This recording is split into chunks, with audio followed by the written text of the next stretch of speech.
हाँ बेटा, तो आज का जो हमारा टॉपिक है वो है प्रिज्म। अभी प्रिज्म क्या होता है? तो प्रिज्म एक ऐसी होमोजेनियस ट्रांसपेरेंट डिवाइस होती है जो कि किसी भी ऑब्जेक्ट की टीआईआर में जनरली हम इसको यूज कर सकते हैं एज ए ऑब्जेक्ट जो होता है उसको इन्वर्ट करने के लिए, जिसमें एटलीस्ट टू सरफेस जो होती है किसी पर्टिकुलर एंगल पर क्या होनी चाहिए? इंक्लाइन होनी चाहिए। तो it is a homogeneous transparent device in which two surface at least incline particular angle. Correct. हमें जो बेसिकली जो यहाँ पर प्रिज्म डिस्कस करना होता है बेटा वो होता है कौन सा? Triangular prism. अगर हम ट्रायंगुलर प्रिज्म की बात करें तो ट्रायंगुलर प्रिज्म कुछ इस तरह से होगा।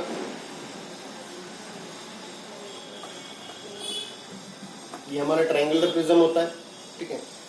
इस ट्रायंगुलर प्रिज्म में अगर देखा जाए तो इसका जो क्रॉस सेक्शन एरिया होगा कुछ इस तरह से दिखाई देगा। इस क्रॉस सेक्शन एरिया को अगर ऑब्जर्व किया जाए तो मान लीजिए क्रॉस सेक्शन एरिया ABC है। इस क्रॉस सेक्शन एरिया में AC दो सरफेस बेटा जिनसे रिफ्रैक्शन होता है उनको हम बोलते हैं रिफ्रैक्टिंग सरफेस। अगर रिफ्रैक्शन AB और AC से हो रहा है तो दोनों रिफ्रैक्टिंग सरफेस हो जाएगी। अगर रिफ्रैक्शन AB और BC से हो रहा है तो दोनों रिफ्रैक्टिंग सरफेस हो जाएगी।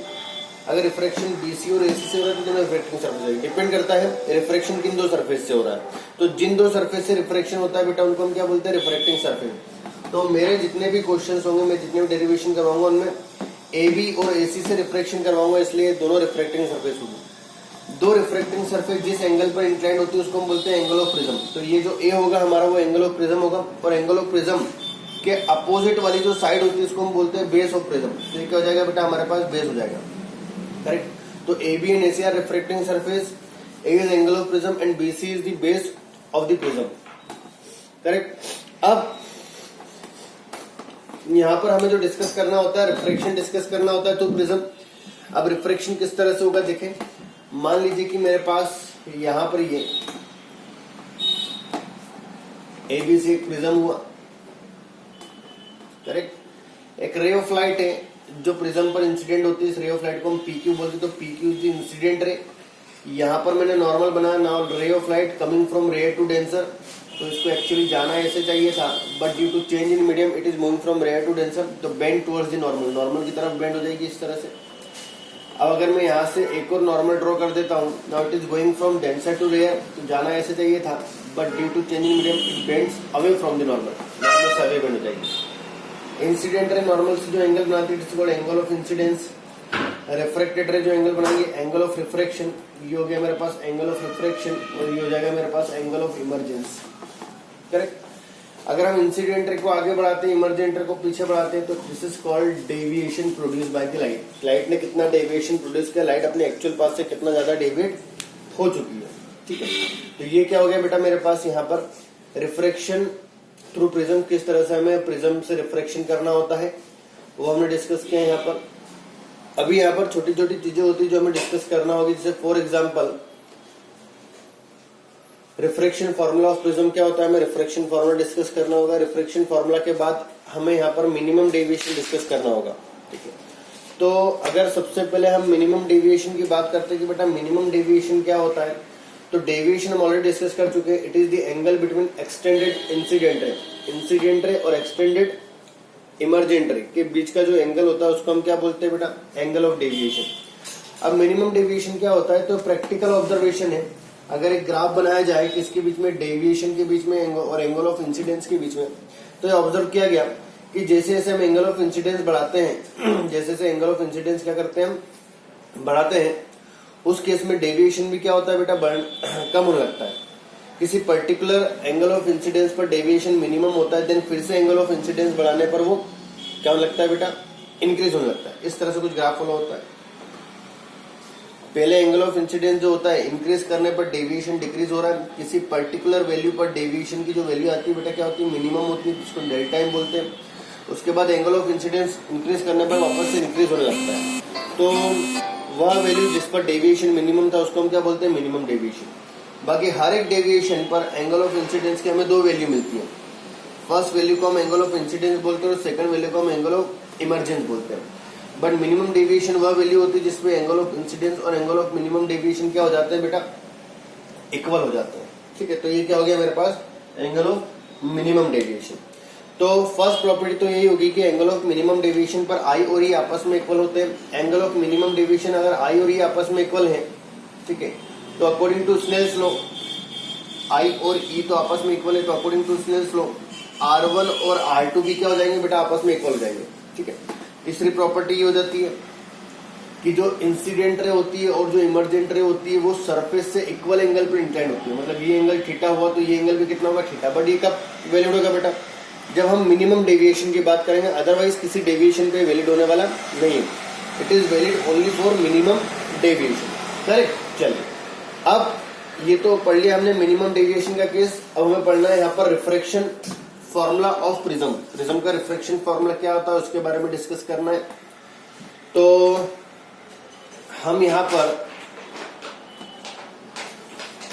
इन नॉर्मल्स को आगे बढ़ाते हैं, पॉइंट को हम ओ एज्यूम कर लेते हैं। ये पी क्यू, ये आर और ये रेज आर एस हो गई, ठीक है। इस पॉइंट को मैंने टी बोल दिया। अब अगर हम ये एंगल की बात करते हैं तो ये एंगल कितना होगा, इस आई में से आर को माइनस कर देंगे तो ये एंगल हो जाएगा बेटा कितना, आई माइनस आर वन। सिमिलरली ये एंगल कितना हो जाएगा, इस ई में से आर टू को माइनस कर देंगे तो ये एंगल हो जाएगा बेटा मेरे पास ई माइनस आर टू, करेक्ट। तो अगर सॉल्व किया जाए यहां पर ट्राइंगल कौन सा, T Q R, in triangle T Q R exterior angle delta equal to sum of opposite interior angle, that is I minus R one plus E minus R two. तो delta की value हो जाएगी I plus E minus R one plus R two. तो delta plus R one plus R two is equal to I plus E. ये मेरे पास क्या हो जाएगा बेटा, मिनिमम सॉरी डेविएशन का वैल्यू हो जाएगा। अगर मैं नेक्स्ट ट्राइंगल लेता हूं, ट्राइंगल क्यू ओ आर, तो ट्राइंगल क्यू ओ आर में R one plus R two plus O is equal to 180 degree.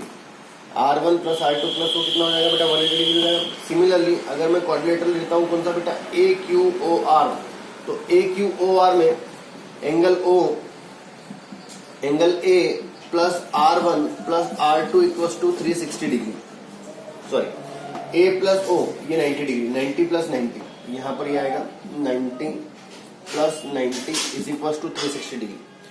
अगर इसको हम सॉल्व करें तो 90 90 180 360 में से 180 का answer will be a plus o is equal to 180। ये हमारा इक्वेशन फर्स्ट हो गया, ये equation second, now this is equation third. अब इक्वेशन सेकंड और थर्ड को अगर इक्वेट करें, दोनों एंगल क्या है बेटा हमारे पास यहाँ पर 180 डिग्री है, तो इन दोनों को अगर इक्वेट किया जाए तो इक्वेट करने पर ये जो रिजल्ट आएगा मेरे पास वो हो जाएगा, तो मैं यहां सॉल्व कर देता हूं।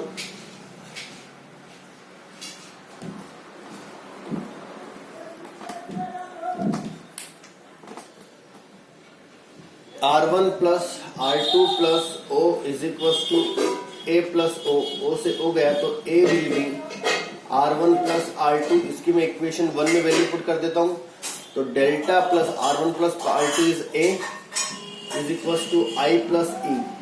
ये मेरे पास एक रिलेशन आ गया है, करेक्ट। अब बेटा अगर हम मिनिमम डेविएशन की बात करते हैं, 8 मिनिमम डेविएशन पर क्या होता है, मिनिमम डेविएशन पर I इक्वल्स टू E हो जाता है और R1 इक्वल्स टू R2 हो जाता है, जिसको मैंने R एज्यूम कर लिया। तो ये क्या बन जाएगा बेटा, I plus I to I, तो I की वैल्यू हो जाएगी कितना, डेल्टा प्लस A बाय 2, और ये हो जाएगा मेरे पास R प्लस R, सॉरी कहा गया R प्लस R, तो R की वैल्यू हो जाएगी बेटा कितनी, A बाय 2, करेक्ट।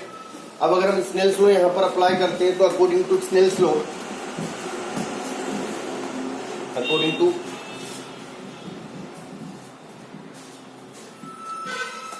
के अकॉर्डिंग क्या होता है बेटा, sine I by sine R equals to N equals to sine I की value sine of delta plus A by 2 divide by sine of A by 2।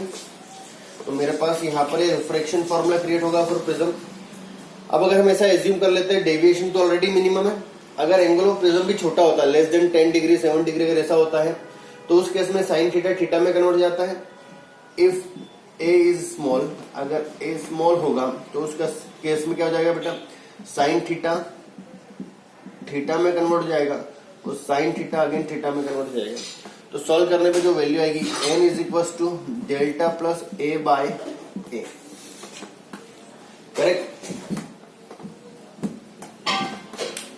Cross multiply करेंगे na is equal to delta plus a, तो delta is equal to na minus a, तो delta is equal to a times of n minus 1। तो ये delta और angle of prism में क्या हो गया बेटा मेरे पास रिलेशन, ठीक है। तो जनरली हमारे पास दो फॉर्मूले इंपॉर्टेंट होते हैं। First refractive index equals to sine A equals to delta plus A by 2, second sine A by 2, ठीक है। Second delta is equals to A into N minus 1। Mean जो डेविएशन होता है बेटा किस पे डिपेंड कर रहा है, रिफ्रैक्टिव इंडेक्स पे डिपेंड कर रहा है। यही कॉन्सेप्ट हम आगे यूज करेंगे किसमें, जब हम डिस्पर्सन थ्रू प्रिज्म पढ़ेंगे। तो डिस्पर्सन में जो डिफरेंट कलर होते हैं वो डिफरेंट एंगल पर डेविएट होता है। क्यों? क्योंकि हर एक कलर का जो रिफ्रैक्टिव इंडेक्स होता है बेटा वो डिफरेंट होता है, करेक्ट। चलिए